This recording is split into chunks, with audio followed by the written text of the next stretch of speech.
ନା ନା biologically need ସଦାବେଳେ ସମସ୍ତଙ୍କର ଥିଲା।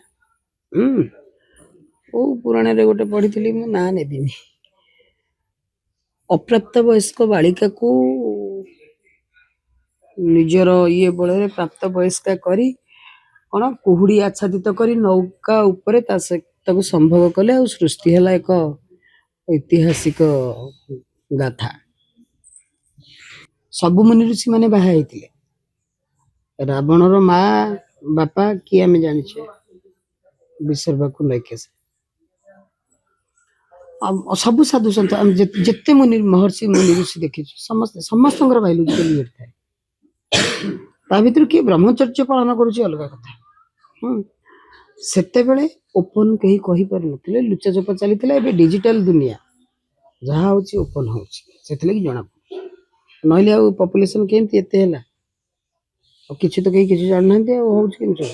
ଏ ଯୋଉ ଜଣେ ବିଧବା ମହିଳାଙ୍କ କଥା ଆମେ ଡିସ୍କସନ କରୁଥିଲେ, ସେଇ ଘଟଣାଟିରେ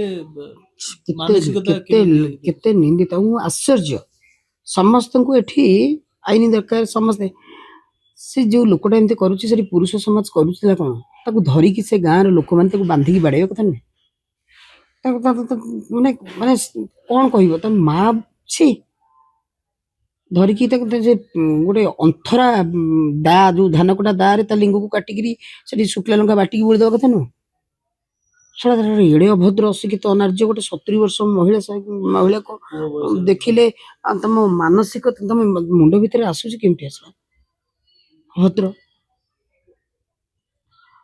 ଏଗୁଡାକୁ ସବୁ ସାଙ୍ଗେ ସାଙ୍ଗେ ମା ବୟସର ମା କୁ ଦେଖିକି ଆମେ କେମିତି ଗୋଟେ ପୁଅଟେ ମା ସହିତ ଏମିତି ମାନସିକତା କେମିତି? ମାନେ ସେ ସ୍ତ୍ରୀ ଲୋକକୁ ଦେଖିଲେ ମାନେ ମାନେ କଣ କେମିତି କହିବି ମୁଁ?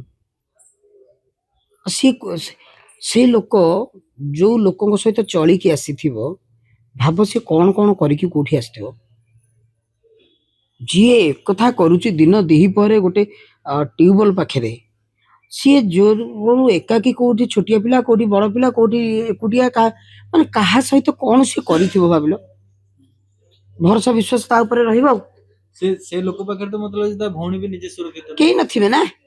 କେମିତି ସେ ଲୋକ କୋଉ ଭଳିଆ ପିଶାଚ, ସିଏ ସାଡିସ ସିଏ। ଏମିତି ଲୋକ ଦୁନିଆରେ ଅଛନ୍ତି, ଏଟା ରହିବେ। କୋଉ ନକ୍ଷତ୍ରରେ ଜନ୍ମ ହେଇଛନ୍ତି କି ସଂସାର ସାରା ଗୀତା ଦେଖିଲେ ହବ। ନଷ୍ଟ ଗୁଡା ଏଗୁଡା କାହାର ଅଭିଶାପ ପଡେନି? ପଡେନି କଣ, ପୋକ ହେଇକି ମରନ୍ତି।